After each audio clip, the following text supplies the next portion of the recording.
ব্যাংকের চাকরির প্রস্তুতি নিচ্ছেন? তাহলে আপনার জন্য বড় খবর। আইবিপিএস ক্লার্কের 2026-এর নোটিফিকেশন প্রকাশের তারিখ ঘোষণা হয়েছে। আর এবার থেকে ক্লার্ক পদে নতুন নাম হলো কাস্টমার সার্ভিস অ্যাসোসিয়েট বা সিএসএ। আজকে ভিডিওতে আপনি জানবেন notification date, eligibility, vacancy, exam pattern এবং আরও কিছু গুরুত্বপূর্ণ তথ্য। তাই ভিডিওটি শেষ পর্যন্ত অবশ্যই দেখুন। তো বন্ধুরা, প্রথমে আমরা জেনে নিই IBPS clerk, CSA, customer service associate 2026-এর কিছু গুরুত্বপূর্ণ তথ্য। আইবিপিএস মানে institute of banking personnel selection.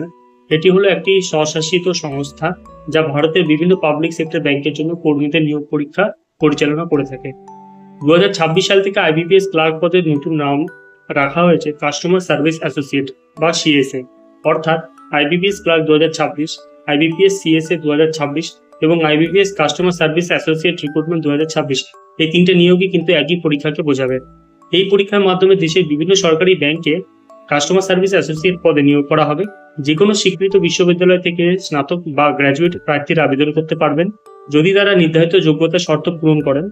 তাহলে আইবিপিএস পরীক্ষায় মূলত প্রিলিমিনারি এক্সামিনেশন এবং মেন্স এক্সামিনেশন, এই দুটি পরীক্ষা হয়ে থাকে এবং এর পরবর্তী নিয়োগ প্রক্রিয়ার মাধ্যমে যোগ্য প্রার্থীদের নির্বাচন করা হয়। যারা ব্যাংকিং সেক্টরে একটি স্থায়ী ও সম্মানজনক চাকরি পেতে চান তাদের জন্য আইবিপিএস সিএসএ 2026 একটি গুরুত্বপূর্ণ সুযোগ। পার্টিসিপেটিং ব্যাংকস, এখানে টোটাল 11টা ব্যাংকস এবারে পার্টিসিপেট করতে চলেছে। সেই পার্টিসিপেটিং ব্যাংকসগুলো কি কি সেগুলো তোমরা দেখতে পাচ্ছ। প্রথম হচ্ছে bank of Baroda, second Canara bank, Indian overseas bank, চতুর্থ হচ্ছে UCO bank, Punjab national bank, central bank, bank of India, bank of Maharashtra, Indian bank, Punjab and Sind bank, union bank of India. IBPS clerk 2026-এর একটু সামারিটা আমরা দেখে নিই। অর্গানাইজেশনের নাম কি? যেমনটা আমি বললাম, ইনস্টিটিউট অফ ব্যাংকিং পার্সোনাল বা আইবিপিএস। পোস্টের নাম কি? CRP CSA 16। ভ্যাকেন্সি কতগুলো আছে? হ্যাঁ বন্ধুরা, অনেকটাই ভ্যাকেন্সি আছে, 15,000 প্লাসে কিন্তু ভ্যাকেন্সি আসতে চলেছে। পার্টিসিপেটিং ব্যাংকস 11টা পার্টিসিপেটিং ব্যাংকস, যেটা সম্পর্কে আমরা জানলাম। অ্যাপ্লিকেশন মোড কি হতে চলেছে? অনলাইনে তোমরা আবেদন করতে পারবে। রিক্রুটমেন্ট প্রসেস কি? প্রিলিমস এবং মেন্স, এই দুই ধরনের পরীক্ষা হবে, কোনো ধরনের কিন্তু ইন্টারভিউ থাকবে না। এডুকেশনাল কোয়ালিফিকেশন কি? গ্র্যাজুয়েট হলেই হবে। এজ লিমিট 2 থেকে 28 বছরের জন্য তোমার এজ লিমিট রাখা হয়েছে, কিন্তু কিছু কিছু এক্সেপশনাল ক্ষেত্রে এই এজ লিমিট কিন্তু বাড়ানো হয়েছে, সেটাও আমরা দেখতে পাবো। অ্যাপ্লিকেশন ফি কত আছে? এসসি, এসটি, পিডব্লিউডি এদের জন্য 175 টাকা, জেনারেল এবং আদার ক্যাটাগরির জন্য 850 টাকা। Official website www.ibps.in। এবার বন্ধুরা দেখে নাও ইম্পর্টেন্ট ডেট সম্পর্কে। আইবিপিএস ক্লার্ক নোটিফিকেশন 2026, 31 জুলাই 2026-এ কিন্তু এই নোটিফিকেশন আসতে চলেছে। মানে আর একদিনের মধ্যে নোটিফিকেশন চলে আসবে। Opening date of online registration, কত তারিখ থেকে অনলাইন রেজিস্ট্রেশন শুরু হবে সেটা কিন্তু 31 জুলাই থেকে শুরু হয়ে যাবে। ক্লোজিং ডেট আশা করা যাচ্ছে আগস্ট মাস টিল 12টা পর্যন্ত, কিন্তু আগস্ট মাসের লাস্ট ডেট টিল 12টা পর্যন্ত কিন্তু থাকবে, এটা আশা করা যাচ্ছে। IBPS clerk prelims admit card সেপ্টেম্বরের মধ্যে তোমরা পেয়ে যাবে। IBPS clerk prelims exam 10th এবং 11th অক্টোবর এক্সাম হওয়ার একটা সম্ভাবনা আছে। প্রিলিমস এক্সামিনেশনের পর মেন্স এক্সামিনেশনের অ্যাডমিট কার্ড ডিসেম্বরের মধ্যে পেয়ে যাবে এবং তারপরে কিন্তু পরীক্ষাটা হবে। Last date of printing application আগস্টের মধ্যে কিন্তু তোমাকে অ্যাপ্লিকেশন ফর্মটা প্রিন্ট করে নিতে হবে।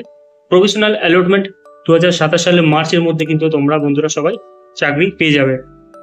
এবার বন্ধুরা আমরা এজ রিল্যাক্সেশন দেখে নিই। যেটা বলছিলাম, category wise age relaxation differ করছে, যেমন শিডিউল কাস্ট, শিডিউল ট্রাইবদের জন্য 5 বছর, ওবিসিদের জন্য 3 ইয়ার্স, পার্সন উইথ ডিসেবিলিটির জন্য 10 years, ex serviceman, disabled ex serviceman এদের জন্য কিন্তু actual period of service rendered in the defence forces plus 3 years দেওয়া হয়েছে।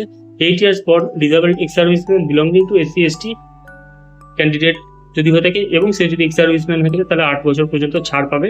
এবং এটা তোমরা কিন্তু একটা স্ক্রিনশট নিয়ে তোমরা দেখতে পারো তোমরা কোন এজ রিল্যাক্সেশনের মধ্যে পড়ছো, সেই অনুযায়ী তোমরা ফর্মটা ফিল করতে পারো।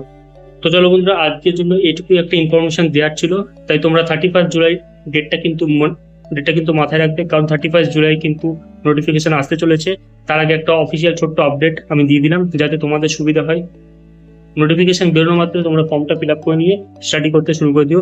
আর তোমরা যদি এই চ্যানেলে নতুন হয়ে থাকো ইনফরমেশন হাবটাকে অবশ্যই এখনই সাবস্ক্রাইব করে বেল নোটিফিকেশনটাকে অন করে রাখো। আর ভিডিওটা পছন্দ হলে একটা লাইক করো, বন্ধুদের মধ্যে শেয়ার করতে ভুলো না। তো চলো বন্ধুরা, দেখা হচ্ছে পরবর্তী ভিডিওতে অন্য কোনো টপিকে। তো ততক্ষণের জন্য tata, bye bye and take care.